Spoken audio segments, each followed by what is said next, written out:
Alright, hello everybody. Today we are working on a 2003 Honda Civic. We're going to reset the service light here. And you want to do a key off position to start. You're going to push the trip odometer button here. Go to the key on position. And you're going to push and hold until your finger hurts. About 10 seconds. You'll see that light go off there. The maintenance light just turned off. Cool.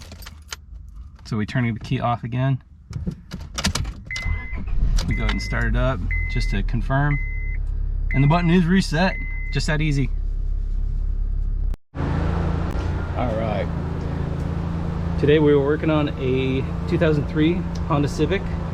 Doing an oil change. You can see not really anything exciting going on to begin with. But one quick thing you kind of note is engine's on basically the driver's side, transmission tucked in on the passenger side, so it's probably easier to lift from the driver's side just because that's the side the engine's on. Kind of a good starting note. Lifting the car, you're going to want to find the unibody structure. This little downward lip is usually a pretty good spot to lift. We go from there. And we're going to try and flat rate this because I got a lot to do today.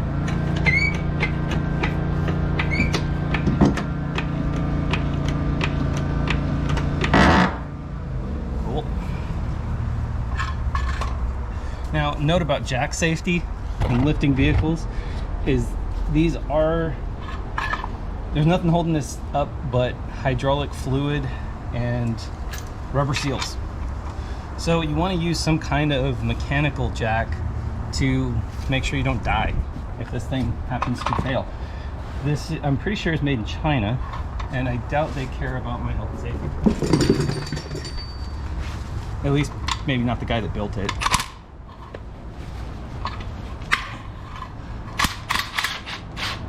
So again, we find a structural member under here that looks pretty strong.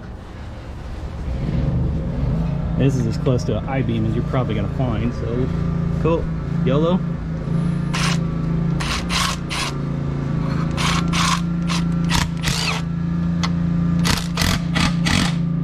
Alright, so now I have 2 points of contact, both of which are supporting some of the weight of the vehicle. And that way, if either one of these fails, I don't die.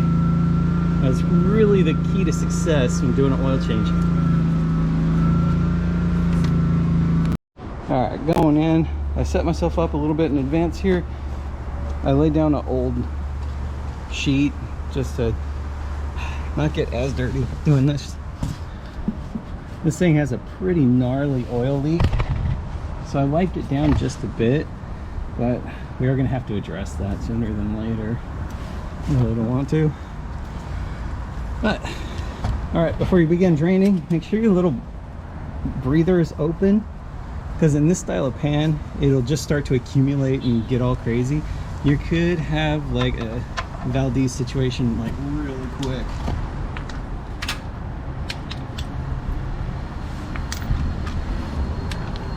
This one is a 17 millimeter, if I remember right.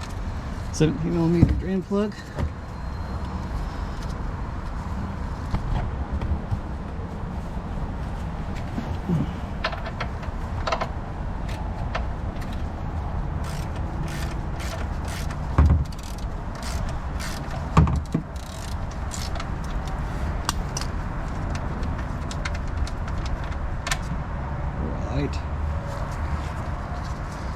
Very smart also to have a couple of rags handy.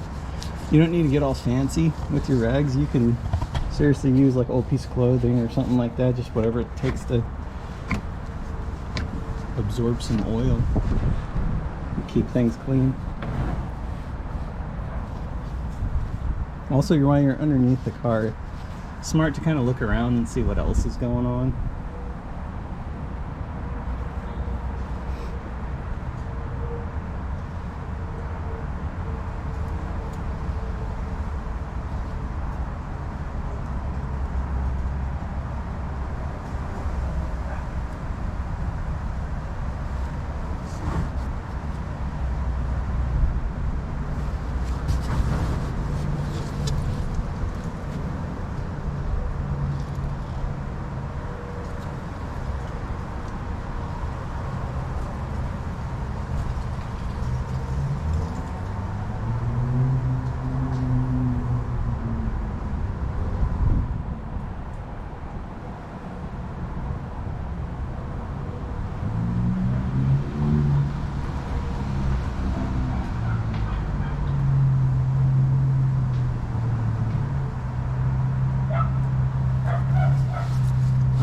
So we don't have all day. Stare at oil. That was fun.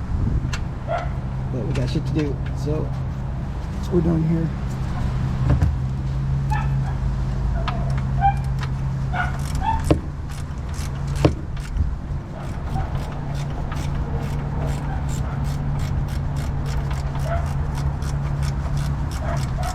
Alright, so when tightening your drain plug, keep in mind how tight it was when you took it off. I mean, it's not an arm lifting competition. You do not need to like flex your dominance on the car at this point in time. Seriously, like just good and tight is where you want to be. Like in 20 Newton meters, 15 Newton meters. It's really all you need. I have no idea what that is in American.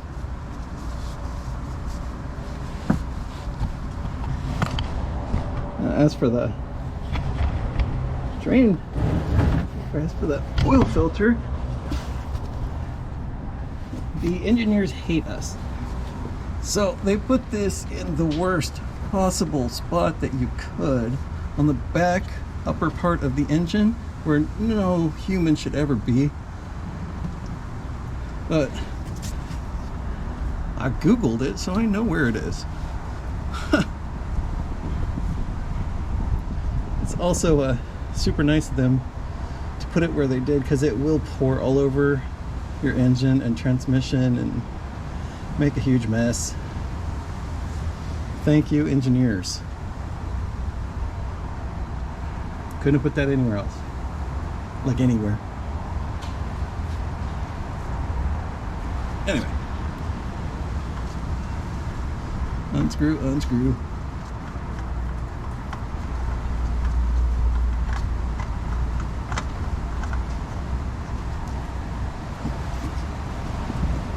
And that's that.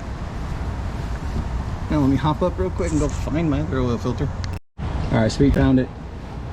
So, when you're replacing your oil filter, you always want to double check and make sure that the old seal is on the filter and didn't stay on the engine, because that will screw you royally when you try and double gasket your filter. Also, you want to kind of compare your old oil filter to your new one. In this case, I got the exact same oil filter brand and everything, so the part numbers are the same. But if you're switching manufacturers or anything weird, like, just basically double check and make sure you got the right shit, because it's really a bad time to find out that you got the wrong filter after you start the engine and it's squirting oil everywhere. All right, also one last note here. I tend to dump a little bit of fresh oil into the new filter. It's called priming it, I believe. And the reason for doing that is just so you don't start the engine dry. Like, there's a little bit of oil already in the system.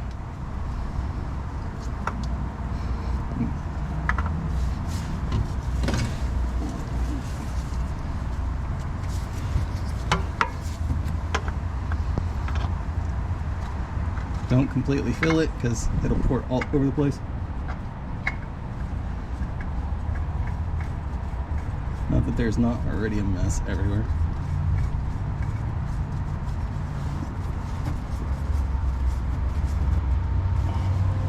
Alright, tightening.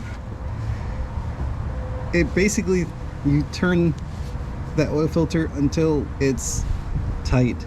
Like, don't turn it into a competition of seeing how strong you are. Screw it on. Once it's tight, just give it a little, like, quarter turn, half turn. That's all it needs. And that way, the next time you do an oil change, you are not in hell. Yep. And that concludes our underside. Smart idea to wipe it down one more time and clean everything. Alright, so when adding the oil, you want to go ahead and take it off of the jack and have it sitting on a flat level surface.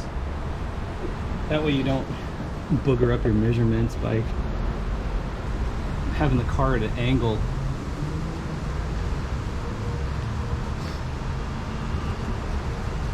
kind of YOLO some oil in there. You could read the owner's manual or Google the quantity, or you can just kind of like dump some in and then measure. But no, we're not here to judge.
Alright.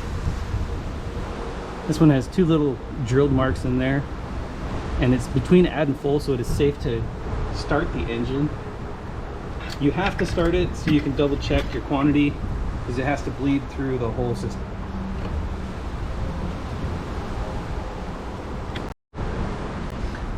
Alright, so we started the engine, ran it for about 10 seconds, and then we let it sit for about 10 seconds so the oil can congregate down at the base in the oil pan.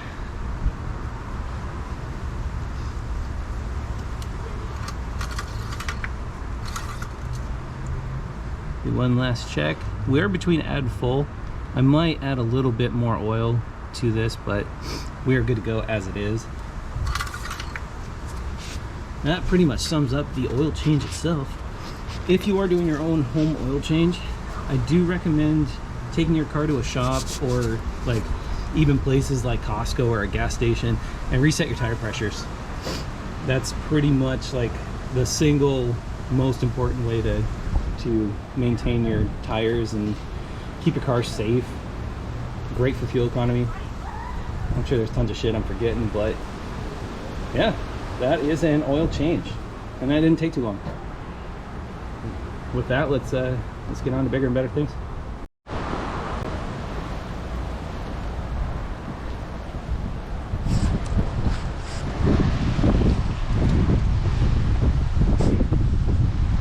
Look at you two.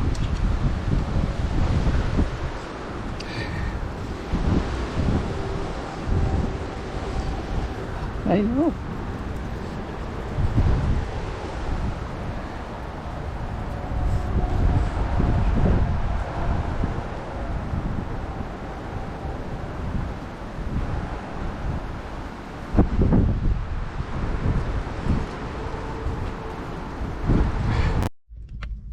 Okay, I'm totally not full of shit. Like I said, setting tire pressures are super important. It's also super important to drive your car after you do any kind of maintenance or services on it. Reason for that is just so you don't find out Monday morning and you have to call in sick for work because you've fucked your car up somehow. Not that that's ever happened to me, it's pure speculation at this point, really.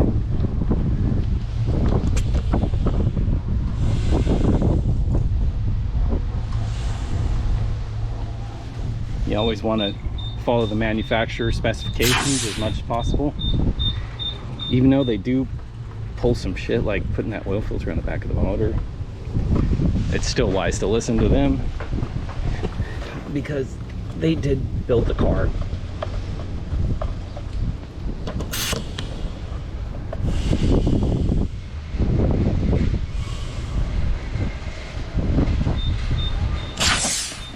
Yeah, just do the same on the other side. That pretty much wraps up our little time together.